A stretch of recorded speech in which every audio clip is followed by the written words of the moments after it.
بزرگ اور دوستو، اللہ تعالی ہمارے اس آنے کو اور اس بیٹھنے کو قبول فرمائے۔ اللہ تعالی ہم سب کی کامل اصلاح فرمائے، اور اصلاح اس چیز کا نام ہے کہ ہم وقت اللہ تعالیٰ کے حاضر اور ناظر ہونے کا استحضار انسان کو حاصل ہو جائے۔ سب باتوں کا خلاصہ اور خلاصۃ الخلاصہ یہی ہے۔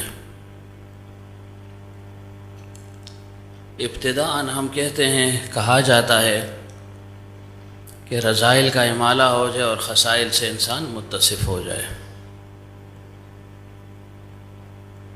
لیکن جب یہ کیفیت انسان کو حاصل ہو جائے کہ اللہ تعالیٰ میرے ساتھ ہے، میرے ہر عمل کو دیکھ رہا ہے، سن رہا، ماضی اور حال اور مستقبل پر اس کو آگاہی حاصل ہے کہ ماضی میں کیا کیا، اب کیا کر رہا ہے، آئندہ کیا کرے گا، کیا اس کے جذبات اور احساسات ہوں گے، کیا سوچ اور فکر ہوگی، اس کا علم اللہ تعالیٰ کو ہے۔ بس صرف یہ ہے کہ انسان کو بھی یہ حقیقت حاصل ہو جائے، یقین حاصل ہو جائے، اس کا گویا یہ یقین بن جائے، اس کا یہ قال حال بن جائے کہ اللہ تعالیٰ مجھے دیکھ رہا ہے، میرے ہر عمل سے واقعتاً آگاہ ہے، یہ دل کا حال بن جائے۔ جب یہ دل کا حال بن گیا تو پھر رذائل رہیں گے ہی نہیں، خصائل ہی خصائل ہوں گے، اوصاف حمیدہ ہی ہوں گے، برے خیالات، گناہوں کا ارتکاب، گناہوں کی طرف میلان، گناہ کرنے کی خواہش، یہ سب کچھ خود بخود کافور ہو جائے گا، ختم ہو جائے گا۔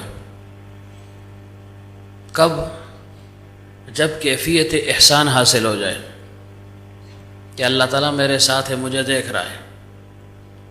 کہنے کو تو یہ بات بڑی آسان ہے، اور بار بار ہم کہتے بھی ہیں، اور اسی بنیاد پر مسلمان بھی ہیں کہ ہمارا یہ عقیدہ ہے کہ اللہ تعالیٰ ہمارے ساتھ ہے۔ اننی معکما اسمع و ارى وهو معکم اینما کنتم، جہاں تم ہو اللہ تعالیٰ ہے۔ اس کو تو ماننے کے لیے ہم تیار ہیں اور مان بھی رہے ہیں، لیکن ہمارا یہ ماننا صرف زبانی ہے، قولی ہے، زبان کی حد تک ہے، عقیدے کی حد تک ہے۔ اگر واقعتاً یہ حال بن جائے تو پھر تو انسان کے لیے دنیا بھی جنت بن جائے گی، کیوں؟ وہاں پر گناہ نہیں ہے، جنت میں گناہ ہے ہی نہیں، خیال اور تصور بھی نہیں ہوگا، خوشیاں ہی خوشیاں، نیکیاں ہی نیکیاں، راحت ہی راحت۔ تو یہ چیز انسان کو حاصل ہو گئی تو پھر دنیا دنیا نہ رہی نا، دنیا کے مشغلوں میں بھی یہ باخدا رہے، یہ سب کے ساتھ رہ کے سب سے جدا رہے، یہ کیفیت اس کی ہو جاتی ہے۔ اور اسی کیفیت کے حصول کے لیے خانقاہوں کا رخ کیا جاتا ہے، اہل اللہ کے پاس آیا جاتا ہے، ان کی صحبت اٹھائی جاتی ہے، ان کے ساتھ ربط میں رہا جاتا ہے۔ اب جن کو یہ کیفیت نہیں حاصل، یقیناً ان کے لیے یہ بڑی عجیب اور اجنبی بات ہے۔ یہ کیسے ہو سکتا ہے، کیسے ممکن ہوگا کہ ہر وقت استحضار الہیہ انسان کو حاصل ہو؟ ظاہر ہے جس کو حاصل نہ ہو تو وہ کب مانتا ہے اس کو، لیکن اس حصول کے لیے محنت کرنی پڑے گی۔ غالباً میں نے وہاں ذکر کیا تھا یا یہاں، ہمارے حضرت رحمۃ اللہ علیہ کی پیر بھائی ڈاکٹر نعیم صاحب آج کل بیمار ہیں، پہلے یہاں آیا کرتے تھے، بچوں کے ڈاکٹر تھے، اب شاید وہاں انہوں نے کلینک کھول دیا ہے دوبارہ، لیکن یہاں سے رہ گئے، معذور ہو گئے، کمزوری بھی ہے اور عمر بھی کافی ہو گئی ہے۔ تو غالباً یہ 3 سال کی بات ہوگی یا 4 کی ہوگی، حضرت کے وصال کے بعد کی بات ہے، آ جایا کرتے تھے منگل بدھ، کبھی دن ان کے بدل جایا کرتے تھے، ہفتے میں 2 دن یہاں آیا کرتے تھے۔ ان کا کلینک تھا باقاعدہ، بچوں کو لوگ لایا کرتے تھے، تو رات پھر عمومی طور پر خانقاہ میں ہوا کرتے تھے۔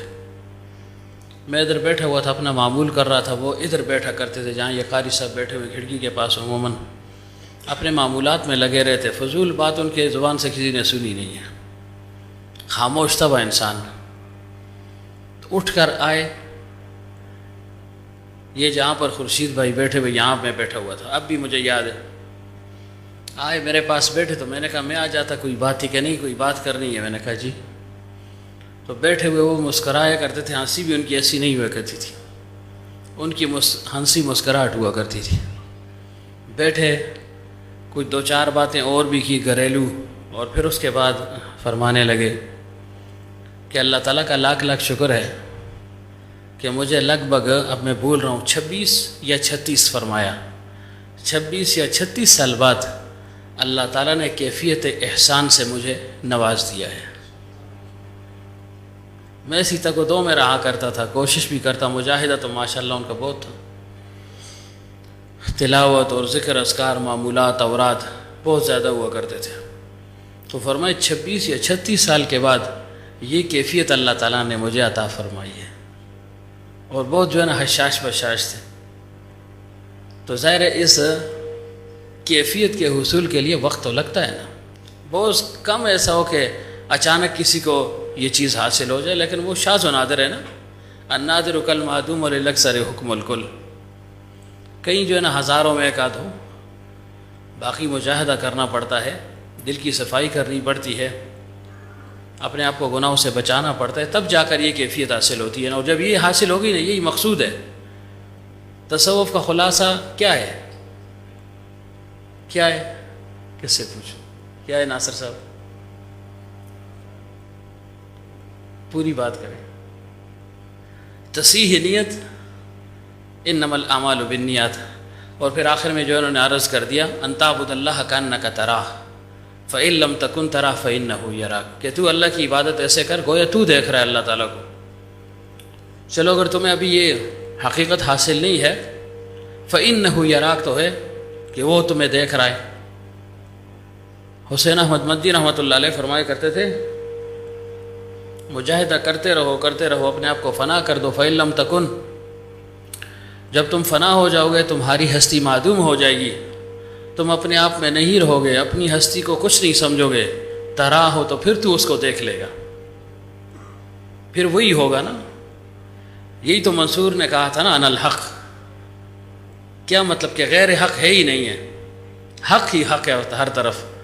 تو فرمائے فإن لم تکن، جب تیری ہستی معدوم ہو جائے گی تو اپنے آپ کو کچھ نہیں سمجھے گا، اب تو میں ہے نا۔ تو پھر فرمائے جب یہ میں ختم ہوگی پھر تو ہی تو ہوگا، تو فرمائے پھر تو دیکھ لے گا۔ لیکن اگر یہ کیفیت نہیں، کم از کم یہ تو ہمارا یقین اور ایمان ہے، عقیدہ ہے کہ اللہ تعالیٰ ہمیں دیکھ رہا ہے۔ تو اللہ کرے کہ یہ قول حال بن جائے، حقیقت بن جائے۔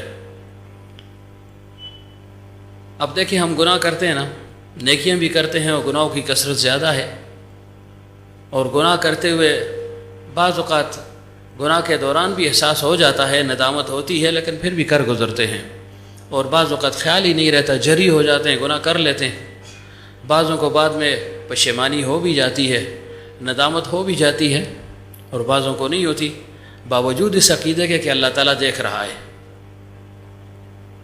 لیکن اللہ تعالیٰ فوراً گرفت بھی نہیں فرماتا نا، اگر فوراً گرفت فرما لے پھر تو امتحان ہی ختم ہو جائے گا نا۔ اللہ تعالیٰ بھی ڈھیل دے رہا ہے کہ چلو تمہاری مرضی ہے، جو کرتے رہو، جو جی میں آ رہا ہے کرو۔ اس کے متعلق حضرت نے ایک واقعہ بیان فرمایا تھا، بار بار ہم نے سنا ہوا ہے، مولانا روم رحمۃ اللہ علیہ نے اس واقعے کو اپنی کتاب میں لکھا ہے، اس کتاب میں لکھا ہوا ہے معارف مثنوی میں۔ لیکن مولانا روم ایسے مولانا روم نہیں بن گئے، بس صرف جو ہے نا جلال الدین ہی تھے۔ یہ مولا کب بنے؟ جب اپنے آپ کو فنا کر دیا، تب جب شب تبریز رحمۃ اللہ علیہ کی صحبت میں گئے اور جو کچھ ان کے پاس تھا اس سب کو انہوں نے ختم کر دیا. 100 کتاب و 100 ورق در نار کن سی نرا از نور حق گلزار کن کے مصداق پر جب بن گئے نا پھر یہ چیز ان کو حاصل ہوگی. کیا مطلب کہ کتابوں کا، علم کا، تقوی کا، طہارت کا دعویٰ چھوڑ دو، ان کو ختم کر دو، پھر تمہیں حقیقی بادشاہی حاصل ہو جائے گی، پھر حقیقی علم تمہیں حاصل ہو جائے گا، پھر صرف الفاظ نہیں ہوگے، اس کے ساتھ درد دل بھی حاصل ہو جائے گا، صاحب دل بن جاؤ گے، صاحب نسبت بن جاؤ گے. تو بہرحال مولانا جلال الدین رومی رحمۃ اللہ علیہ کو اللہ تعالیٰ نے پھر اتنا اونچا مقام عطا فرمایا.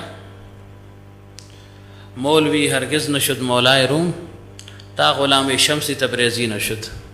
شمس تبریز رحمۃ اللہ علیہ کی غلامی جب تک اختیار نہیں کیا تو مولائے روم نہیں بنے. بنے کب؟ جب اپنے آپ کو ختم کر دیا، فنا کر دیا. پھر اللہ تعالیٰ نے ان کی زبان سے 28,000 الہامی اشعار کہلوائے. 28,000 ہمارے پاس بھی شعراء ہیں بہت زیادہ. اگر ان کے اشعار کو آپ گن لیں تو 1000 ہوں گے، کسی کے 500 ہوں گے، کسی کو 400 ہوں گے، 200 ہوں گے، اور 28,000 الہامی اشعار. کس وجہ سے؟ شمس تبریز رحمۃ اللہ علیہ کی صحبت کی برکت سے. اور پھر اللہ تعالیٰ نے عجیب و غریب علوم ان پر کھول دیے، عجیب و غریب تمثیلات انہوں نے بیان کی، اور اس تمثیل سے اور مجاز سے حقیقت کی طرف گئے ہیں. سمجھانے کے لیے ایسے سہل امثال اور واقعات اور قصص بیان کیے کہ انسان کا دل فوراً اس کو قبول کر لیتا ہے اور بات کی حقیقت تک پہنچ جاتا ہے. تو حضرت فرمایا کرتے تھے کہ اللہ تعالیٰ ہمارے ساتھ ہے، اس کے باوجود بھی ہم کر رہے ہیں، ہمیں اس کا احساس ہی نہیں ہے. لیکن اتنا ضرور معلوم ہے کہ بھئی اللہ تعالیٰ ہمارے ساتھ ہے. تو فرمایا ایک دفعہ ایسے ہوا کہ سلطان محمود غزنوی رحمۃ اللہ علیہ بہت بڑے بادشاہ گزرے تھے، تقوادار اور پرہیزگار. غالباً انہوں نے ایک شرح لکھی ہے، اس کتاب کا نام میں بھول گیا ہوں. 30 جلدوں میں وہ شرح انہوں نے لکھی، لیکن وہ مخطوطہ کی صورت میں رہ گیا. دوبارہ پھر جو ہے نا کسی نے نہیں دیکھا، اس کو ضائع ہو چکا ہوگا. اور ان کا عدل وہ دنیا میں مشہور تھا، اس کی طرف نہیں جاتا ہوں. تو بہرحال خلاصہ یہ کہ محمود غزنوی رحمۃ اللہ علیہ چونکہ بادشاہ وقت تھے تو ان کی یہ عادت مبارک تھی کہ رات کو رعایا کا حال معلوم کرنے کے لیے گشت فرمایا کرتے تھے. گھر سے نکل جایا کرتے تھے، لباس بدل لیا کرتے تھے، بیس بدل دیا کرتے تھے، حلیہ تبدیل ہو جاتا تاکہ کوئی پہچان نہ سکے. گشت کیا کرتے تھے، کبھی ساری رات، کبھی آدھی رات تک، جس وقت تک مناسب ہوتا گشت فرماتے تھے، اور اس کے بعد واپس آ کر پھر لیٹ جایا کرتے تھے، آرام فرمایا کرتے تھے. فرمایا ایک دفعہ محمود غزنوی رحمۃ اللہ علیہ باہر نکل گئے، رعایا کے حال کو معلوم کرنے کے لیے گشت پر تھے. چلتے چلتے دور دیکھا کہ کچھ لوگ نظر ان کو آئے. کچھ لوگ تھے، اکٹھے تھے، 2 4 5 آدمی. دیکھا تو متحیر بھی ہو گئے کہ بھائی آدھی رات کا وقت ہے اور اس وقت یہ لوگ یہاں کیا کر رہے ہیں، نہ معلوم کیوں جمع ہیں، کیا واقعہ ہو گیا، کیا ماجرا ہے. آہستہ آہستہ چلتے چلتے ان کے پاس پہنچ گئے. چونکہ بیس بدلا ہوا تھا، چور نہ پہچان سکے کہ یہ کون ہے. جب قریب پہنچ گئے تو انہوں نے، بھائی کون ہو تم؟ محمود غزنوی رحمۃ اللہ علیہ سمجھ گئے کہ شاید کوئی چور ڈاکو ہیں، ڈکیت ہیں، اس لیے رات کو نکلے ہوئے ہیں. تو توریہ، تفاول، تقیہ، ہیلا فرمایا میں تم ہی میں سے ہوں، میں بھی تم میں سے ہوں. یعنی ان کو شک نہ پڑ جائے کہ تو بادشاہ بھاگ جائیں گے. تو فرمایا میں تم میں سے ہوں. تو ظاہر ہے جن سے انسان کے لحاظ سے تو انسان ہی تھے نا، انہی میں سے تھے. انما انا بشر مثلکم، تم جیسا ہوں، تمہارے جیسا ہوں، تم میں سے ہوں. تو انہوں نے یہ سمجھا کہ شاید یہ ایک اور چور ہمیں مل گیا ہے. تو انہوں نے بھی محمود غزنوی پر ہاتھ ڈال دیا کہ چلو ٹھیک ہے، ہم 5 ہیں، یہ 6ٹا ہو گیا، 6 کا ٹولہ بن گیا. بڑے خوش ہوئے کہ چلو ایک آدمی بڑھ گیا ہے، کام آسان ہو جائے گا. تو کہا کہ ہمارا ارادہ تو آج بہت بڑا ارادہ ہے کہ ہم ہیں ڈاکو ہیں، ڈاکے لگاتے ہیں، چوری کرتے ہیں، تو محمود غزنوی رحمۃ اللہ علیہ نے فرمایا اچھی بات ہے، میں بھی تمہارے ساتھ ہوں، مجھے بھی کچھ مل جائے گا۔ کہاں کا ارادہ ہے؟ کہا کہ آج ہم محمود غزنوی کے خزانے کو لوٹیں گے، اس کے محل میں داخل ہوں گے، بڑا ہاتھ ماریں گے تاکہ جو ہے نا حبیدہ ہمیشہ نشتی چیدہ ختم شی، بار بار ڈاکوں کی ضرورت ہی نہ پڑے۔ محمود غزنوی ہے، بادشاہ ہے، خزانہ اسی کے پاس ہے، خزانوں کا مالک ہے۔ محمود غزنوی رحمۃ اللہ علیہ مسکرائے، فرمائے بہت اچھا، ہی تو بڑا زبردست کام ہو گیا، میں بھی مالا مال ہو جاؤں گا، تم بھی مالا مال ہو جاؤ گے۔ تو جب چلنے لگے تو ان میں سے ایک نے کہا یا سب نے کہا کہ بھائی یہ تو بتاؤ، آخر بادشاہ کے محل میں ہم نے ڈاکہ ڈالنا ہے، معمولی آدمی نہیں ہے، تو کم از کم اپنا اپنا فن تو ہر ایک جانتا ہو کہ کون کس فن میں زیادہ مہارت رکھتا ہے۔ تو ایک سے پوچھا ہاں بھائی تمہیں کیا مہارت حاصل ہے، تم ڈاکے ڈالتے ہو، چوریاں کرتے ہو، کوئی خاص کمال تمہیں حاصل ہے؟ اس سے کہا بالکل مجھے کمال حاصل ہے، میرے اندر ایک خاص وصف، خاص کمال ہے۔ کہ کیا کمال ہے؟ کہ میرے اندر یہ کمال ہے کہ جب ہم رات کو ڈاکہ ڈالتے ہیں اور اگر کتا بھونک جائے تو مجھے معلوم ہو جاتا ہے، میرے کانوں میں ایسی حس ہے یا میں اس زبان کو سمجھتا ہوں کہ یہ کتا اپنی بولی میں کیا کہہ رہا ہے۔ کتا بھونک تو رہا ہے، کیوں بھونک رہا ہے، کیا کہنا چاہتا ہے، اس چیز کو میں سمجھتا ہوں۔ ان کا ماشاء اللہ کمال ہو گیا بھائی، کتے کی بھونک تم سمجھتے ہو تو اس کا مطلب اگر خطرہ ہوا تو بھاگیں گے۔ اس نے کہا یہ کمال حاصل ہے۔ واہ واہ واہ واہ، بڑی داد اس کو دی، بڑی تعریف اس کی۔ دوسرے سے پوچھا تمہارے اندر کوئی وصف، کوئی خاص خوبی؟ اس نے کہا میرے اندر بھی ایک خوبی ہے۔ کہ کیا؟ اس نے کہا میرے اندر یہ خوبی ہے کہ ہمیں جو ہے نا خزانے کے کھودنے کے لیے، دیواروں کے لیے ڈرل اور مشینوں کی ضرورت نہیں ہے، میرے پنجے میں ایسی قوت اور طاقت ہے، میرے ہاتھ میں بس ایسے میں ہاتھ ماروں گا دیوار پر، خود بخود سوراخ ہو جائے گا۔ ڈرلوں کی ضرورت نہیں ہے، پھاوڑوں کی ضرورت نہیں ہے، بیلچوں کی، گینتیوں کی، ان چیزوں کی ضرورت نہیں ہے، بس جگہ بتائیں گے، میں ایسے ہاتھ ماروں گا، خود بخود جو ہے نا دیوار ٹوٹتی جائے گی۔ بس پھر کیا ہوا؟ جیسے آج کل جو ہے نا اب تو جدت آ گئی ہے نا، پہلے کہتے تھے بھائی شور ہوگا، جو شٹر اٹھائیں گے ایسے ہوگا، اب ایسا طریقہ اختیار کرتے ہیں، پاس بندہ سویا ہوتا ہے، اگلا جو ہے نا کاٹ کوٹ کر سب کو جو ہے نا چوری کر کے لے جاتا ہے۔ تو اس نے کہا میرے پاس یہ ہنر ہے، بس ایسے صرف ہاتھ لگانے کی دیر ہے، دیوار ہو گئی۔ بھائی وہ تو مزید تم نے معاملہ آسان کر دیا، بہت اچھا۔ تیسرے سے پوچھا تمہارے اندر کوئی وصف، تھوڑا آگے ہو جائیں، تمہارے اندر کوئی وصف ہے، کوئی کمال ہے؟ اس نے کہا ہاں میرے اندر بھی کمال ہے۔ کہ تیرے اندر کیا کمال ہے؟ اس نے کہا میرے اندر یہ کمال ہے کہ جتنی بھی اونچی جو ہے نا دیوار ہو، اونچا محل ہو، چونکہ بادشاہ کے گھر جانا ہے نا، بڑی بڑی دیواریں ہوں گی، اونچی دیواریں ہوں گی، تو میرے ہاتھ میں یہ کمال ہے کہ جب کمند ڈالتے ہیں نا، جیسے وہ اوپر رسا پھینکتے ہیں تو بعض اوقات وہ اوپر ایک آدمی پکڑتا ہے، پھر اس کو جو ہے نا وہاں پر اڑاتا ہے، کسی چیز کے ساتھ اس کو روکتا ہے، باندھتا ہے۔ اس سے کہا اس کی ضرورت نہیں ہے، ایسا کمال ہے میرے ہاتھ میں، جیسے ہی میں کمند پھینکتا ہوں نا، جس دیوار میں کیونکہ جہاں کہو گے وہاں پر ایسا جو ہے نا وہ مضبوط لگ جائے گا کہ پھر اس کو اکھاڑتے ہوئے کوئی اکھاڑ نہیں سکے گا، تو جلدی سے ہم اس کے اوپر چڑھ جائیں گے، اندر داخل ہو جائیں گے۔ اس سے کہا بھائی یہ تو اور کام آسان ہو گیا، بڑے ماہر لوگ ہیں، یعنی بہت جلد جو ہے نا اور کم وقت میں ہم جو ہے نا خزانے کو لوٹ لیں گے۔ ماشاء اللہ جی، اس کی بھی تعریف ہو گئی۔ چوتھے سے پوچھا تمہارے اندر کوئی کمال ہے؟ اس نے کہا میرے اندر کمال ہے۔ کہ کیا کمال؟ اس نے کہا میری ناک اتنی بیدار ہے، میری حس اتنی بیدار ہے کہ جہاں خزانہ ہوتا ہے مجھے اس کی بو، خوشبو محسوس ہو جاتی ہے کہ یہ جگہ ہے، یہاں پر خزانہ ہے۔ سب نے اس کو جو ہے نا سینے سے لگایا، واہ واہ واہ، تو کام ہو گیا بھائی، بادشاہ کا محل ہے، اندر داخل ہوں گے، نہ معلوم کہاں ہے خزانہ۔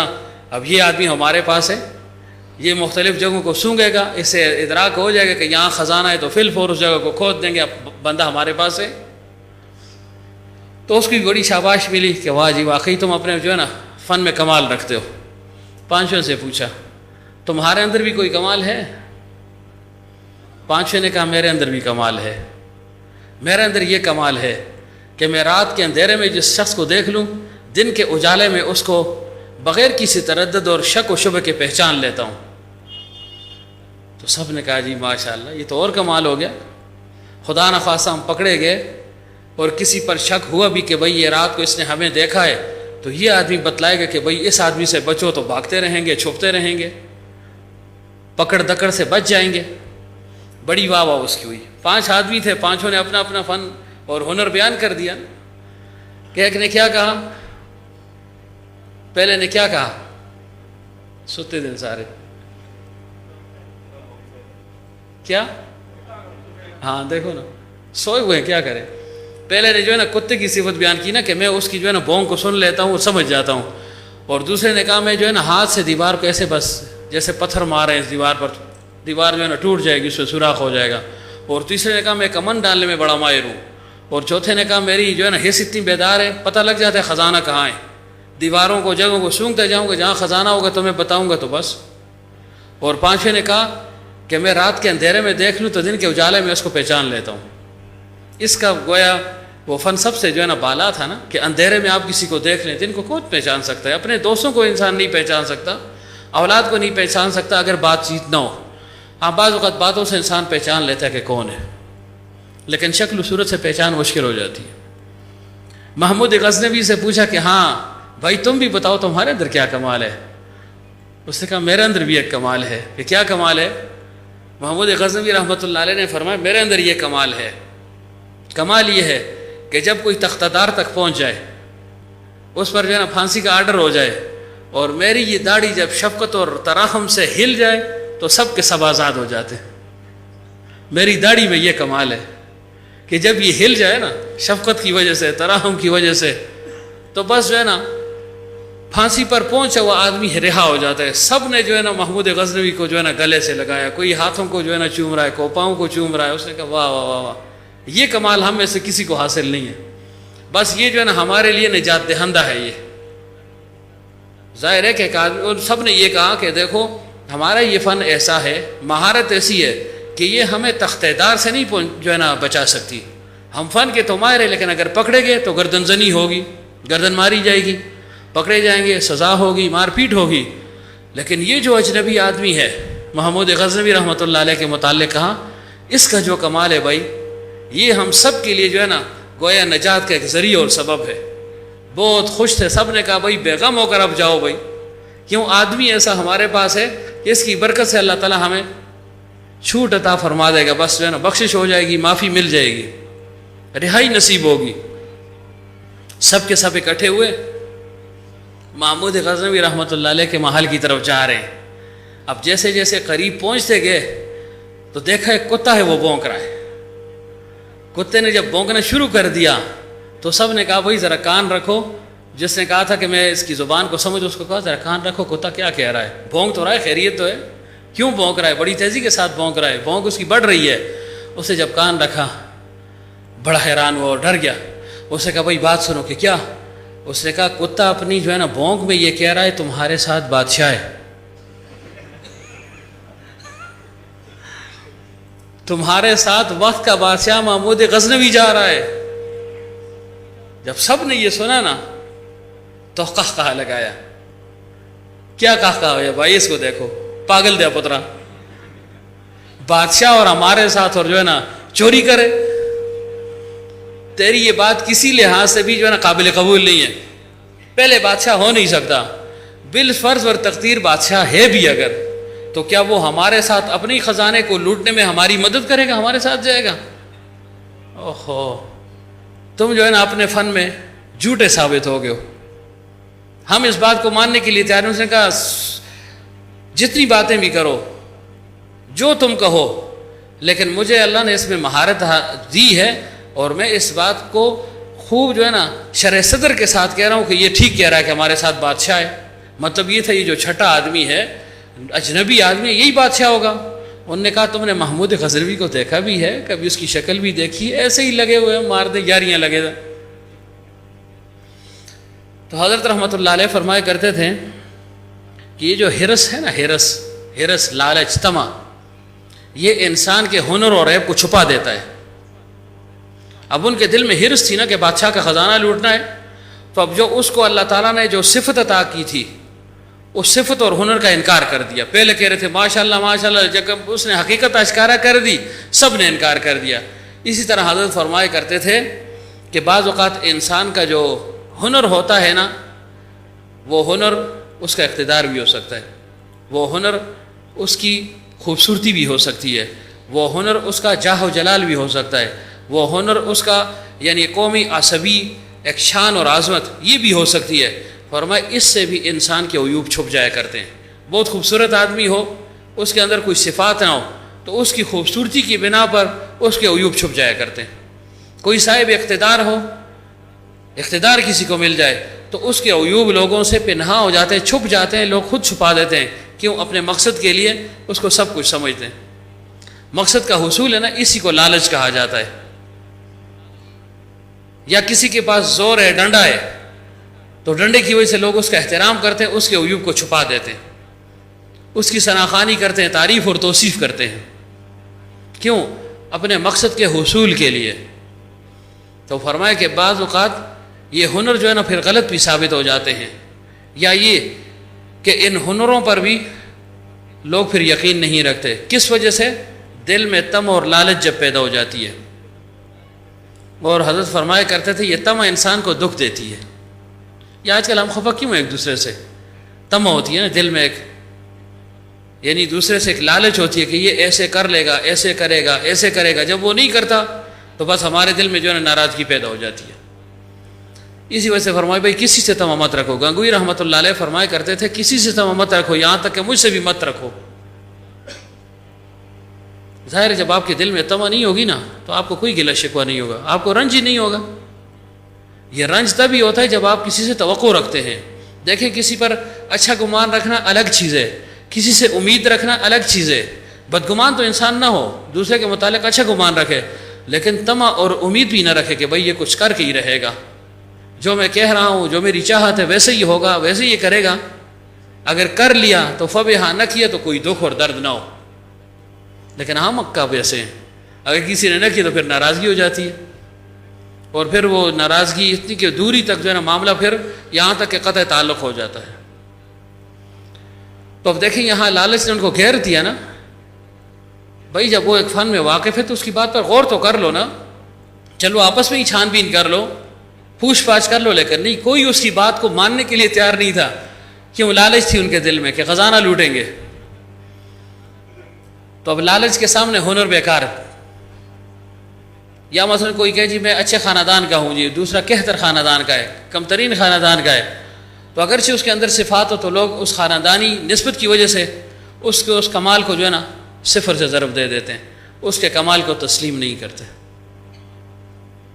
تو بہرحال خلاصہ یہ اس نے کہا بھائی کتا بھونک رہا ہے کہ بادشاہ ہمارے ساتھ ہے۔ انہوں نے کہا یہ بات کسی لحاظ سے بھی ممکن نہیں ہے، اور تم نے ویسے ہی جو ہے نا جھوٹ موٹ کا دعویٰ کر لیا، چل خیر ہے، ساتھی ہو، تمہیں بھی مل جائے گا، آؤ چھوڑو۔ پتہ نہیں جو ہے نا کیا تم پر خبط سوار ہو گیا، بادشاہ کی جو ہے نا باتیں کر رہے ہو اور بادشاہ کے گن گا رہے ہو اس وقت فضول میں۔ اس نے کہا بھائی خطرہ ہے، اس نے کہا نہیں خطرہ، چلو۔ چل پڑے، محمود غزنوی خاموشی کے ساتھ ساتھ چل رہے ہیں۔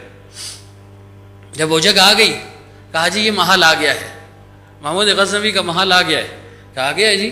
تو اس شخص نے جس نے کہا کہ میں کمند ڈالنے میں بڑا ماہر رکا، بھائی ڈالو اب کمند، رسا پھینکو، تاکہ اس سے جو ہے نا لٹک کر جو ہے نا ہم اس پر پھلان کر ہم جو ہے نا اندر داخل ہو جائیں۔ بس وہ تو اپنے فن میں ماہر تھا، اس نے جو ہے نا ایک ہی دفعہ جب رسا پھینکا نا اوپر کسی جگہ پر مضبوطی کے ساتھ اس کو اڑا دیا، مضبوط خوب کھینچا کہ بھائی یہ بھیلنے والا نہیں ہے، نکلنے والا نہیں ہے کنڈا وغیرہ۔ تو سب نے جو ہے نا اس پر جو ہے نا چڑھتے ہوئے جو ہے نا پھلانگتے پھلانگتے اندر داخل ہو گئے۔ محمود غزنوی بھی ان کے ساتھ تھا، چھینک کے چور داخل ہو گئے اندر۔ جب اندر داخل ہو گئے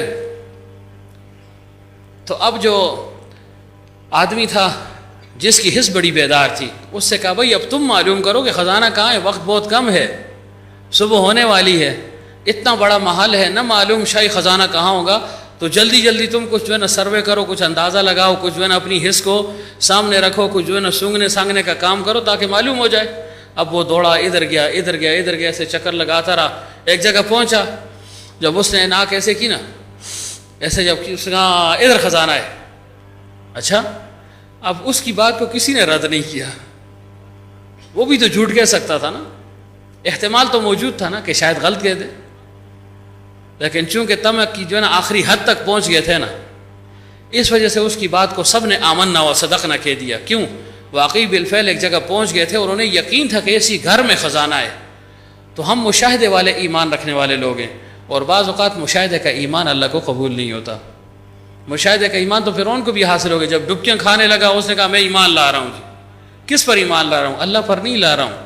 تاکید کے لیے اس نے کہا بنی اسرائیل کے خدا پر لا رہا ہوں ایمان، تاکہ بات خوب موقت ہو جائے، ان کو خوب یقین ہو جائے کہ بنی اسرائیل ہی کو میں جو ہے نا لتاڑتا رہا، ظلم زیادتی کرتا رہا، ان کے پروردگار کو مانتا ہوں، گویا اللہ کو مان رہا ہوں.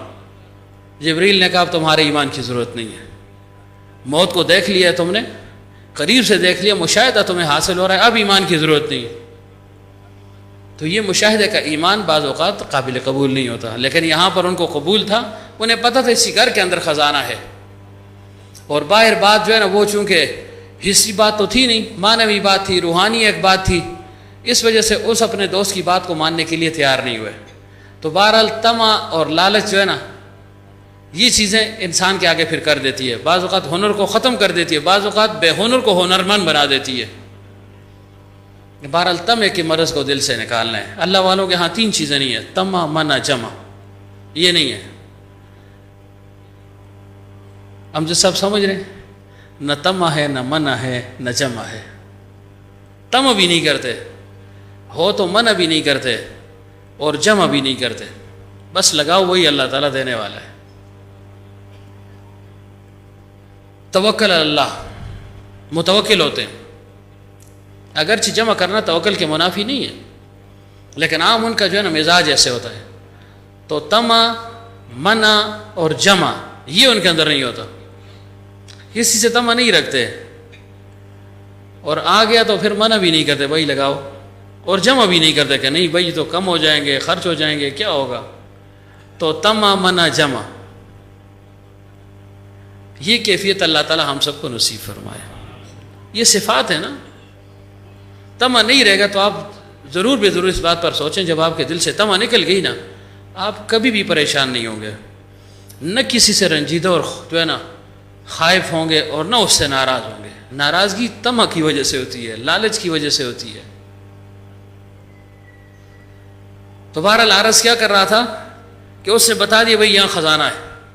جب اس نے کہا یہاں خزانہ ہے تو جو ہے نا خزانے کو، اس دیواروں کو توڑنے کا ماہر تھا، اس کو کہا بھائی آؤ اب یہاں جو ہے نا کدالوں کی اور ان جو ہے نا چیزوں کی ضرورت تو نہیں ہے، پھاوڑوں کی، تو ڈس ڈس کرے گا تو بادشاہ خود جاگ جائے گا. حالانکہ بادشاہ ساتھ جا رہا ہے، اس کے کارندے جاگ جائیں گے. بس اس نے جو ہے نا ایسے ہاتھ مارا نا، جیسے ہی ہاتھ مارا تو ایک بہت بڑا سوراخ ہو گیا، خزانہ نیچے کی طرف آنے لگا. دنانیر ہے، دراہم ہے، ہیرے ہیں، جواہرات ہیں، لال ہے، اب آ رہے جی سب کچھ. پانچوں نے اپنا کرتب دکھا دیا نا، چاروں نے، پانچوں تو رہ گیا نا. اس نے کہا کہ میں دن رات کو جو اس کو دیکھ لوں، دن کو جو ہے نا آسانی سے معلوم کر لیتا ہوں، وہ تو رہ گیا، اس کا کمال تو ابھی رہتا ہے. بس سب نے جو ہے نا خزانہ لوٹ لیا، جلدی جلدی تقسیم کیا، باہر نکلے. ایک نے کہا یہ تمہارا ایسا ہو گیا، دوسرے سے، تیسرے سے، برابر تقسیم کر لیا. بادشاہ کو بھی حصہ مل گیا. محمود غزنوی رحمۃ اللہ علیہ نے بھی اپنا حصہ لیا، اور بس جو ہے نا سب اپنے اپنے رستوں پر چل پڑے. کسی نے کہا میں نے ادھر جانا ہے، دوسرے نے کہا میں ادھر جانا ہے. اور بادشاہ محمود غزنوی چپکے سے ان سے علادہ ہو گیا، فوراً جو ہے نا محل میں پہنچا ہے. جب پہنچ آیا، اندر پہنچا، صبح ہوئی یا رات تھی، جیسے بھی وقت تھا، صبح کے وقت پھر جو ہے نا جا کر اپنے دربار میں بیٹھ گیا. جو خاص وقت تھا دربار میں بیٹھ گئے، اور آرڈر جاری کر دیے، حکم دے دیا کہ بھائی رات کو میرے خزانے کو کسی نے لوٹ لیا ہے، رات کو خزانہ لوٹ لیا گیا ہے. تم جو ہے نا سوئے ہوئے تھے، عجیب لوگ ہو، کیا تمہارا فائدہ اس چوکیداری کا؟ سوئے رہے، لوگ آئے اور جو ہے نا خزانہ لے گئے. بادشاہ کیسے لے گئے؟ آؤ تمہیں دکھاؤں. تو جگہ دکھا دی، وہاں جو ہے خزانہ تو نہیں تھا، سوراخ تھا، کمندیں تھی، نشانات تھے، علامتیں تھیں. عجیب آدمی ہو، اچھے تم نے جو ہے نا چوکیداری کی ہے. سوئے رہے، نہ معلوم کیسے غافل لوگ ہو. چور آئے اور چوری کر کے چلے گئے. لیکن بادشاہ چونکہ ساتھ تھا نا، تو بادشاہ نے علامات بتا دی، بھائی مجھے فلاں پر شک ہے. یعنی ایسے حتمی ان کو بھی نہیں بتایا تاکہ شک ان کو بھی نہ ہو کہ اس علاقے میں چونکہ دن رات گشت کرتے رہتا ہوں، مجھے کچھ لوگ معلوم ہیں. دیکھیں ہر علاقے میں، محلے میں بعض لوگ ایسے ہوتے ہیں جن پر سب کی نگاہ ہوتی ہے کہ ہاں یہ شریف ہے یا یہ غیر شریف ہے، یہ بدماش ہے، کس قسم کا آدمی ہے، چور آدمی ہے، چوری کرتا ہے، کیا ہے. کوئی کہے یا نہ کہے لیکن ہر ایک کی نظروں میں وہ آ جاتا ہے. اچھی صفات والا بھی آ جاتا ہے، بری صفات والا بھی آ جاتا ہے، چھپتا کوئی نہیں ہے۔ یہ صفتیں جو انسان کے اندر ہے نا، اس کو چاہے اچھی کہیں یا بری، یہ انسان کو نمایاں کر دیتی ہیں، گویا انسان کو ننگا کر دیتی ہیں۔ اچھی صفت کی وجہ سے بھی ہے کہ انسان جو ہے نا اس کی شہرت ہو جاتی ہے نا، اور بری صفات کی وجہ سے بھی شہرت ہو جاتی ہے۔ تو بادشاہ نے کہا فلاں فلاں لوگوں پر مجھے شبہ ہے، ان کو پکڑ کر لاؤ، جاؤ ڈھونڈو لوگوں کو، ایک کو ڈھونڈو، دوسرے تیسرے، لیکن اس قسم کے افراد ہے، ایسا ان کا حلیہ ہے، یوں ہے، ان لوگوں کو بھی ذرا دیکھنا۔ یہ کبھی کبھار رات کو میں نے ان کو دیکھا، یہ بھی رات دیر تک جو ہے نا پھرتے رہتے ہیں، تو شاید انہوں نے یہ کام کیا ہو۔ اب ظاہر ہے جب وہ سب نکل گئے، بادشاہ کا حکم تھا، کون جو ہے نا اس میں پھر پس و پیش کر سکتا تھا؟ دن رات ایک کر دیا، بھائی بندوں کو ڈھونڈو، بھائی بادشاہ کا جو ہے نا خزانہ لوٹا گیا ہے، معمولی بات نہیں ہے۔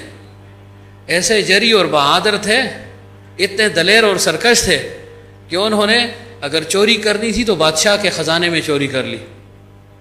فیصلے ہو رہے ہیں، ایک آ رہا ہے، دوسرا آ رہا ہے، تیسرا آ رہا ہے، جب ان پانچوں کو پیش کر دیا نا، بادشاہ نے ایسے دیکھا، خاموش ہو گیا۔ جانتا تھا کہ بھئی یہ رات والے ہی ہیں، خاموش ہو گیا۔ اور وہ جو پکڑے گئے تھے وہ جو ہے نا لرزہ بر اندام تھے، رنگ جو ہے نا ان کا بدل رہا ہے، کبھی سرخ ہو رہا ہے، کبھی جو ہے نا پیلا ہو رہا ہے، کانپ رہے ہیں، ہانپ رہے ہیں کہ بھئی گئے، اب مرے بھئی، اب ہمیں جو ہے نا چھڑانے والا کون ہوگا؟ اب چھڑانے والا کوئی نہیں، بس آج ہماری جو ہے نا آخری رات یا آخری دن ہے ہماری زندگی کا، آخری۔ لیکن وہ جو ایک آدمی تھا نا، پانچواں، جس نے یہ کہا تھا کہ جس کو میں رات کے اندھیرے میں دیکھ لوں، دن کے اجالے میں اس کو پہچان لیتا ہوں، وہ بالکل اطمینان کے ساتھ کھڑا تھا، بڑا مطمئن تھا۔ خوف اس پر بھی تھا، کبھی کبھی اس پر بھی خوف جو ہے نا طاری ہو جاتا تھا کہ بھائی بادشاہ ہے، کیا پتہ اس کی نظر بدل جائے، بادشاہ ہے، کون اسے پوچھ سکتا ہے؟ لیکن جیسے ہی بادشاہ پر نظر پڑی نا، وہ پہچان گیا کہ بھئی یہ شخص تو رات کو ہمارے ساتھ تھا، یہ شخص تو رات کو ہمارے ساتھ تو واقعی بھائی اس وقت اس کو خیال آیا، باقی کو تو پتہ نہیں تھا، اس کو خیال آیا کہ وہ جو ہمارا پہلا دوست ہے جس نے کہا تھا بھائی کتا بھونک رہا ہے کہ بادشاہ تمہارے ساتھ ہے، افسوس اس کی بات کو ہم مان لیتے، بس تلی مخل بھی کہ یہ ہم نے کیا کر دیا یار، دیکھو کتنا بڑا ظلم کر دیا اپنے ساتھ۔ یہ تو واقعی اس کی بات جو ہے نا بالکل کھری اور سچی تھی، لیکن اب کیا ہو سکتا ہے؟ بس اب تو جو ہے نا بات ہمارے جو ہے نا گویا تیر جو ہے نا کمان سے نکل گیا ہے، یہ خبر ہے زمنگ دیوس نوت اللہ، اب کیا ہوگا؟ لیکن اس پر امید اور خوف دونوں کیفیتیں تھیں۔ خوف اس کا تھا کہ بادشاہ ہے، نہ معلوم وہ کہہ دے بھائی میں اپنی بات سے پیچھے ہٹ رہا ہوں تو کون اس کو جو ہے نا پکڑے گا، اور امید یہ تھی کہ بادشاہ ہے آخر اور سچا آدمی ہے، اور مسلمان سچا ہی ہوتا ہے، وہ جھوٹ بولتا نہیں ہے، تو شاید ہمیں جو ہے نا تحفظ مل جائے اور جو ہے نا ہمیں رہائی مل جائے۔ تو خوف اور امید کے آثار تھے، اور دوسرے بالکل مرنے کے قریب تھا، مرنے سے پہلے مر گئے، پسینے آ رہے ہیں، گر رہے ہیں، بی پی لو ہو رہا ہے، جی کیا ہوگا کیا ہوگا، کیا پتہ کوئی بے ہوش بھی ہو چکا ہو۔ بادشاہ نے چونکہ آرڈر جاری کر دیا، بادشاہ خود اس میں چونکہ گواہ تھا، بادشاہ نے جو علامات بتائی تھی اس کے مطابق آدمی پائے گئے، پھر انہوں نے خود اقرار کر لیا کہ ہاں رات کو ہم نے بادشاہ کے گھر میں ڈاکہ ڈالا ہے اور خزانے کو لوٹا ہے، بات ہی ختم ہو گئی۔ اب گواہوں کی اور شہادتوں کی ضرورت ہی نہ پڑی، ضرورت رہی نہیں۔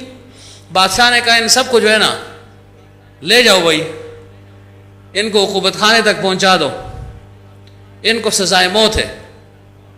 اتنا بڑا جرم کیا کہ بادشاہ کے جو ہے نا گھر میں انہوں نے ڈاکہ ڈالا ہے، اس سے بڑا جرم نہیں ہو سکتا۔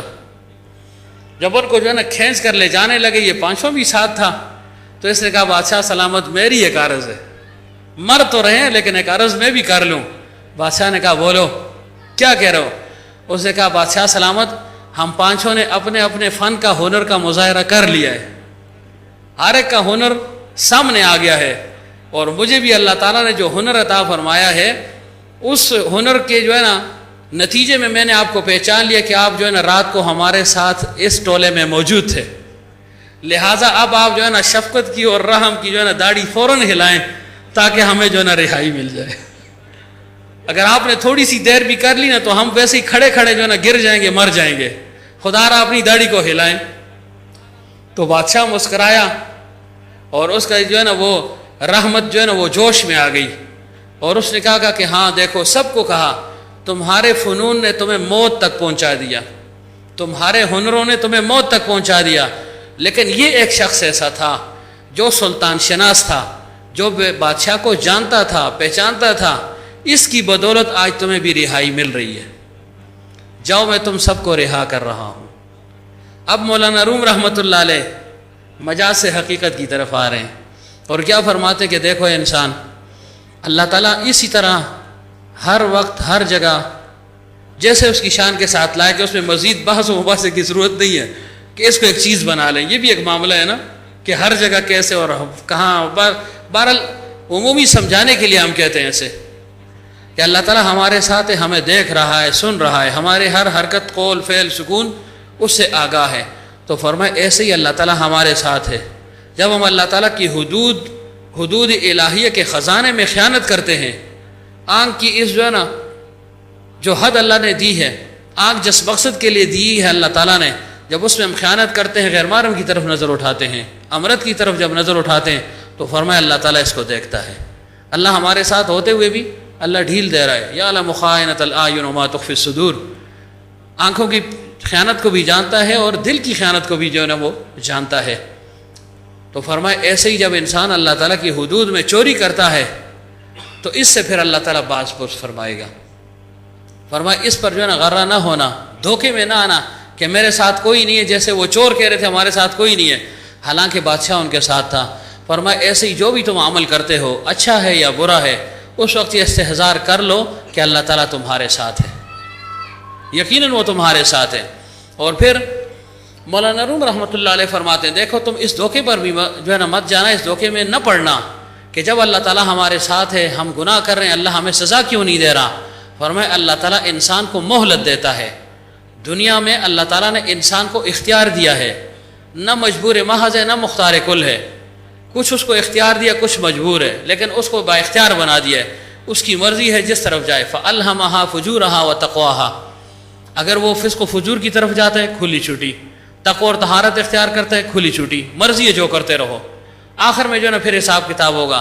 تو فرمایا اس پر خوش نہ ہونا، کوئی دیکھنے والا نہیں ہے، کسی نے روکا نہیں ہے، کچھ ہوا نہیں۔ فرمایا اللہ تعالیٰ دیکھ رہا ہے، اللہ تعالیٰ کے فرشتے ہیں، یہ فرشتے کرامن کاتبین یعلمون ما تفعلون، 360 فرشتے تمہارے عمل کو دیکھ رہے ہیں، نوٹ کر رہے ہیں۔ زمین کے جس خطے پر جو کوئی عمل کر رہے ہو، اچھا یا برا، زمین اس کو نشر کرے گی۔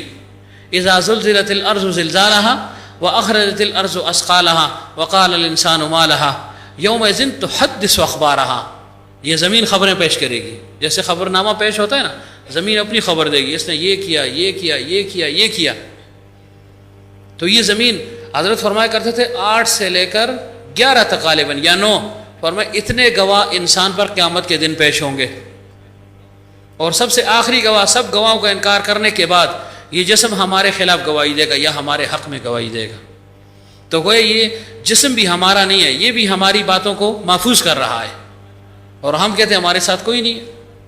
جسم تو ہے نا، چلو یہ مفروضہ محالات میں سے میں جو کہہ رہا ہوں، صرف سمجھانے کی، خود فرض کرو ہم یہ کہہ دیں اللہ نہیں ہے، ہمیں نہیں دیکھ رہا، فرض کرو جسم تو ہے نا، جسم تو دیکھ رہا ہے۔ مثلا ہاتھ سے جو کام میں کر رہا ہوں، ہاتھ تو خود گواہ بن گیا نا، زبان گواہ بن گئی، آنکھ خود گواہ بن گئی۔ کیوں؟ اللہ تعالیٰ قیامت کے دن اس کو گواہی، یعنی اس کو گویائی عطا فرما دے گا۔ سب سے پہلے ران بولے گی، ران۔ اگر کسی نے بدکاری، زناکاری، لواطت، مجدنی کا جو ہے نا اس بد عمل میں مبتلا ہوا ہو تو سب سے پہلے ران گواہی دے گی۔ انسان کہے گا میں نے تجھے خوش کرنے کے لیے کیا تھا، تو جسم کیا کہے گا؟ انطقنا اللہ الذی انطق کل شیء، آج جو ہے نا بھلوانے والے نے ہمیں بھی بھلوا دیا ہے۔ کسی دہریہ نے انکار کر دیا کہ جسم کیسے بولے گا۔ حکیم علمت رحمۃ اللہ علیہ نے فرمایا زبان کیسے بولتی ہے، اس کے لیے اور زبان نہیں ہے، بس یہ خود بول رہی ہے۔ زبان ہے نا، یہ ایک لوتھڑا ہے، گوشت کا لوتھڑا بول رہا ہے نا، اس کے لیے کوئی اور زبان ہے نہیں، خود بخود بول رہی ہے۔ ایسے ہی اللہ تعالیٰ باقی جسم کو گویا فرما دے گا۔ تو فرمایا اس پر جو ہے نا کہیں اترانا نہ کہ کوئی دیکھ نہیں رہا یا ڈھیل دے دی۔ فرمایا دیکھو بادشاہ ساتھ چل رہا تھا، بادشاہ اگر چاہتا اسی وقت ان کی گرفت کر دیتا، ان کو پکڑ لیتا، چوری سے پہلے ان کو جیل خانے پہنچا دیتا، سزا بھی دے دیتا، لیکن بادشاہ نے بھی ڈھیل دے دی کہ چلو کرنے دو، یہ کیا کرتے ہیں، انجام کار جو ہے ان کو پھر پکڑیں گے۔ تو فرمایا ایسے ہی اللہ تعالیٰ نے دنیا میں ہمیں ڈھیل اور مہلت دے دی ہے۔ قبر میں جب پہنچے گا انسان، پھر آخرت حشر نشر ہوگا، پھر وہاں پر پکڑ ہوگی صحیح معنوں میں، پھر پتہ چلے گا کہ دنیا میں جو کچھ کرتا رہا بڑا خوش ہوتا رہا کہ جی کسی نے نہیں دیکھا، کوئی پوچھنے والا نہیں ہے، کسی کو بھی پتہ نہیں چلا. لیکن اس وقت پھر اس کو پتہ چلے گا کہ واقعی بھائی میرے ان اعمال کو دیکھنے والا لکھنے والا کوئی تو موجود تھا.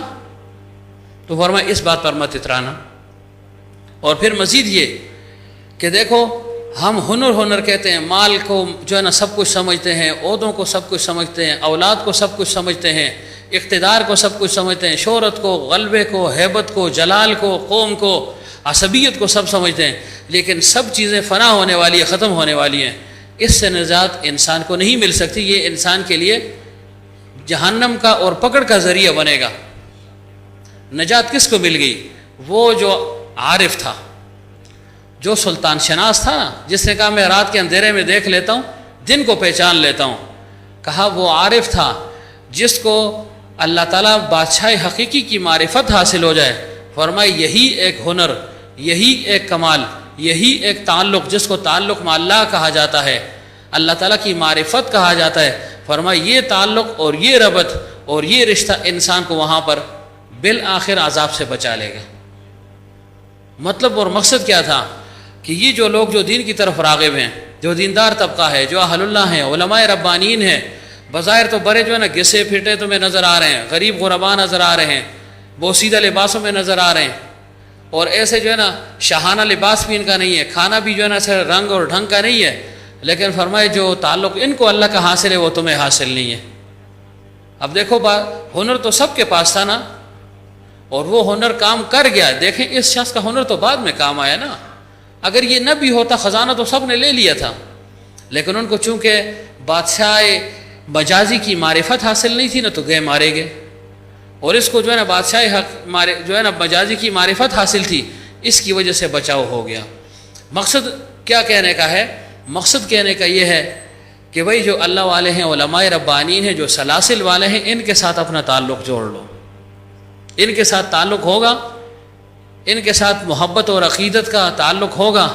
محبت اور عقیدت سے ان کے دامن کو مضبوط پکڑو گے، تمہاری جو بھی کیفیت ہوگی، جو بھی تمہارا حال ہوگا، اگرچہ وہ اللہ تعالیٰ کے دربار میں پیش کرنے کے قابل نہیں ہے، لیکن اللہ والوں کی جو ہے نا وہ معرفت کی وجہ سے، تعلق مع اللہ کی دولت کی وجہ سے اللہ تعالیٰ تمہیں بھی ان کی وجہ سے بخش دے گا، تمہیں بھی رہائی حاصل ہو جائے گی. اگرچہ تمہارے اندر کوئی خاص کمال نہیں ہے، جس کو تم کمال سمجھتے ہو وہ تو تمہیں جہنم تک پہنچا رہی ہے.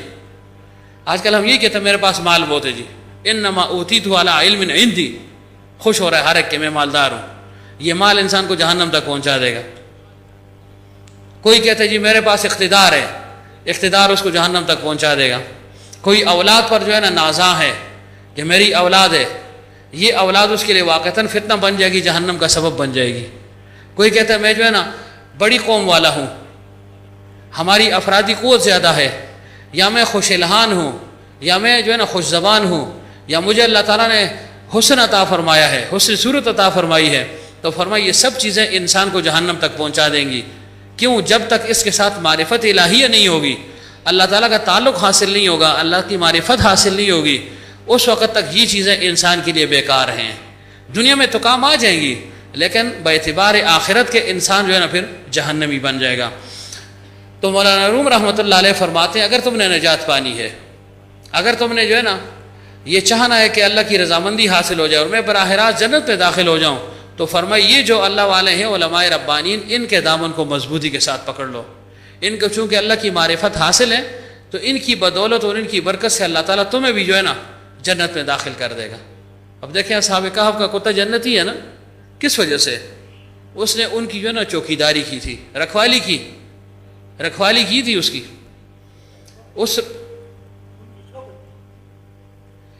ان کی رکھوالی کی نا، تو ظاہر رکھوالی کی تو صحبت حاصل ہو گئی، اس کی وجہ سے اللہ تعالیٰ نے اس کو جو ہے نا جنتی بنا دیا ہے. اور جو بری صحبت میں ہوگا تو ظاہر اس کا کیا حال ہوگا؟ سیدھے جہنم میں جائے گا. اب دیکھیں مالک کی حقیقی ہمارے ساتھ ہے، جیسے وہاں پر بادشاہ ساتھ تھا، ڈیل دے رہا تھا، دیکھ رہا تھا کہ کیا کر رہے ہیں. دیکھیں اللہ تعالیٰ کی ایسی ذات ہے. ایک بادشاہ اتنا متحمل مزاج تھا، صبر والا تھا کہ اس سے فوراً گرفت نہیں کی. تو اللہ تعالیٰ تو جو ہے نا اسے یہ متحملین اللہ تعالیٰ نے پیدا کیے ہیں، صابر لوگ اللہ نے پیدا کیے ہیں. تو اللہ تعالیٰ بھی انسان کو ڈیل دیتا ہے کہ چلو خیر ہے، کرتے رہو. تو انسان اس سے جو ہے نا غلط فائدہ نہ اٹھائے، کیونکہ آخر میں پھر جو ہے نا پکڑ ہوگی، ان بطش ربک لشدید، تیرے پروردگار کی پکڑ بڑی سخت ہے، انہ هو یبدئ ویعید وهو الغفور الودود ذو العرش المجید فعال لما یرید۔ تو خلاصہ کیا نکلا جی کہ ہم جو کچھ کر رہے ہیں اللہ تعالیٰ ہمارے ساتھ ہے۔ اب یہ استحضار حاصل کرنے کے لیے ہم خانقاہ میں آتے ہیں، ہمارا مقصد یہ ہونا چاہیے کہ اللہ تعالیٰ یہ کیفیت ہمیں عطا فرما دے۔ جب یہ کیفیت حاصل ہوگی پھر گناہ کرنا ہمارے لیے اگر ناممکن نہیں تو مشکل ترین ضرور ہو جائے گا، اور اگر گناہ بالفرض ہو بھی گیا تو فی الفور اللہ تعالیٰ توبے کی توفیق عطا فرما دے گا۔ ظاہر ایک جو ہے نا گھنٹی بجے گی نا اندر، کوئی میرا ہمدم اور ہمساز نہیں، باتیں تو ہر دم مگر آواز نہیں، اندر ہی اندر ایک جنگ چل رہی ہے نا، اب بھی چل رہی ہے۔ میں ادھر بیٹھا ہوں، میرے دل میں نہ معلوم کیا خیالات آ رہے ہیں، بول بھی رہا ہوں ساتھ خیالات بھی ہیں، خیالات کو دفع بھی کرنا پڑتا ہے۔ آپ بھی بیٹھے ہوئے ادھر ہیں، نہ معلوم کوئی جو ہے نا دکان میں بیٹھا ہوگا، کوئی ملازمت کی جگہ پر بیٹھا ہوگا، کوئی کہاں ہوگا، کوئی کہاں ہوگا، کسی کو اچھے خیالات آ رہے ہوں گے، کسی کو برے خیالات آ رہے ہوں گے، اندر ہی اندر ایک جنگ جو ہے نا وہ چل رہی ہے نا۔ لیکن انسان اس کا جو ہے نا دفاع کرے، دفیہ کرے کہ نہیں بھائی اللہ تعالیٰ میرے ساتھ ہے، اللہ دیکھ رہا ہے۔ تو جب یہ کیفیت حاصل ہوگی بس اسی کو کیفیت احسان کہا جاتا ہے، اور یہی سلوک کی انتہا ہے۔ ابتدا کیا ہے؟ انما الاعمال بالنیات، اور انتہا کیا ہے؟ ان تعبد اللہ کأنک تراہ فإن لم تکن تراہ فإنہ یراک۔ اللہ تعالیٰ یہ کیفیت احسان ہم سب کو نصیب فرمائے، اللہ تعالیٰ نفس اور شیطان سے ہم سب کی حفاظت فرمائے۔ وآخر دعوانا ان الحمدللہ رب العالمین۔ اجتماع کا جوڑ کا تو آپ کو علم ہے نا، 11-12 مارچ کو انشاءاللہ ہمارا جوڑ ہے نا، اجتماع اس کو کہہ دیں، جوڑ جو بھی کہہ دیں، اس میں دوستوں نے بھرپور شرکت کرنی ہے، خود بھی جانا ہے، باقی اپنے احبہ دوستوں کو، اعزہ کو، ان کو بھی تیار کر لیں، گھر کے افراد کو بھی ساتھ تیار کر لیں۔ 1 یا 2 راتیں ہی ہیں، اتنا مشکل کام تو نہیں ہے۔ ہفتے کو یہاں سے انشاءاللہ جانا ہوگا، اور 1-1:30 بجے پروگرام شروع ہو جائے گا، اور اتوار کو 3 تک غالباً شاید ختم ہو جائے، 3:30 2:30 سے لے کر 3:30 تک امید ہے اس دوران ختم ہو جائے گا۔ تو اس میں بھرپور شرکت کریں، اپنے کاموں کو آگے پیچھے کریں، جیسے باقی امور کے لیے اپنے کاموں کو آپ آگے پیچھے کر لیتے ہیں، چھٹی لے لیتے ہیں، دکان بند کرنی پڑے اس کو بند کر لیں۔ جیسے خوشی کے لیے آپ دکان بند کرتے ہیں نا، کئی بیٹے کی شادی ہے، بھائی کی شادی ہے، فلاں کی شادی ہے، ایسے ہی غم کے لیے جو ہے نا ہم دکانیں بند کر لیتے ہیں، اپنا کاروبار بند کر لیتے ہیں، چھٹی لے لیتے ہیں، ایسے ہی اس کے لیے بھی کہ یہ خوشی کا دن ہے ہمارے لیے، اس میں جو ہے نا ہم نے باقاعدہ شرکت کرنی ہے۔ اور سال میں 2 پروگرام ہوتے ہیں، گویا 2 یا 3 راتیں ہم آپ سے مانگتے ہیں پورے سال میں، اس میں بھی اگر آپ جو ہے نا اسے پشت و پیش کریں گے تو پھر اللہ کی محبت ایسے حاصل نہیں ہوگی۔ یہ محبت الہیہ کے حصول کے لیے یہ محنت تھوڑی بہت کرنی پڑتی ہے، مجاہدہ کرنا پڑتا ہے۔ مجاہدے کے بغیر تو میں دیکھو اکثر کہتا ہوں باتھ روم میں بھی جو ہے نا کام نہیں چلتا بغیر مجاہدے کے، ادھر بھی تھوڑا سا زور لگانا پڑتا ہے، ادھر جا کر ایسے ہی بیٹھ جائیں، چپڑ مار کے بیٹھو، آرام کا دیا، ایک قطرہ کا دیا ہے، کچھ نکلتا ہوا ہے کچھ، ہاں ادھر بھی آپ کو تھوڑا سا زور تو لگانا پڑتا ہے نا، تب جا کر پھر جو ہے نا نتیجہ نکلتا ہے نا۔ تو اس وجہ سے اس کا اہتمام کر رہے ہیں، ٹھیک ہے نا، کریں گے انشاءاللہ سب، اللہ تعالیٰ ہم سب کو توفیق عطا فرمائے۔ اور جو یعنی نہیں جا سکتے اپنی یعنی اقتصادی کمزوری کی وجہ سے، معاشی کمزوری کی وجہ سے، تو وہ آ جائیں انشاءاللہ، ان کو ہم بغیر کچھ لیے دیے جو ہے نا ان کو ساتھ لے جائیں گے، تاکہ یہ فکر بھی نہ ہو کہ بھائی میرے پاس تو کچھ ہے نہیں کیسے جاؤں۔ ظاہر ہے مہنگائی ہے، تنگی بھی ہے، عسرت ہے، فقر ہے، غربت ہے، تو اس بنا پر کچھ دوست ہوں گے ایسے نا، سب تو نہیں ہوں گے، چلو سب ہو بھی گئے تو 2-4 کے حوالے شاہ صاحب کے حوالے کر دیں گے، ان کے ساتھ ہم نمٹ لیں گے، آپ آ جائیں، یہ جو ہے نا آپ کے ذمہ دار بن جائیں گے، کفیل یہ ہوں گے، وکیل یہ ہوں گے، کفیل یہ ہوں گے، تو تاکہ کوئی دوست رہ نہ جائے نا، چونکہ 1-2 دفعہ پہلے ایسے ہوا ہے کہ کچھ دوست اسی بنا پر رہ گئے تھے، اس عذر کی بنا پر، تو پھر مجھے افسوس تھا کہ علم نہیں ہو سکا بر وقت، تو تاکہ یہ قلق کسی کو نہ ہو، یہ اندیشہ نہ ہو کہ بھئی کیسے جائیں گے، دل تو چاہ رہا ہے لیکن کچھ ہے نہیں، وہ آ جائے انشاءاللہ تو پھر جو ہے نا وہ چلا بھی جائے گا، ٹھیک ہے جی۔ اللہ تعالیٰ ہم سب کو توفیق عطا فرمائے جی۔ ذکر کر لیں، اللہ اللہ اللہ اللہ اللہ اللہ اللہ اللہ اللہ اللہ اللہ اللہ اللہ اللہ اللہ اللہ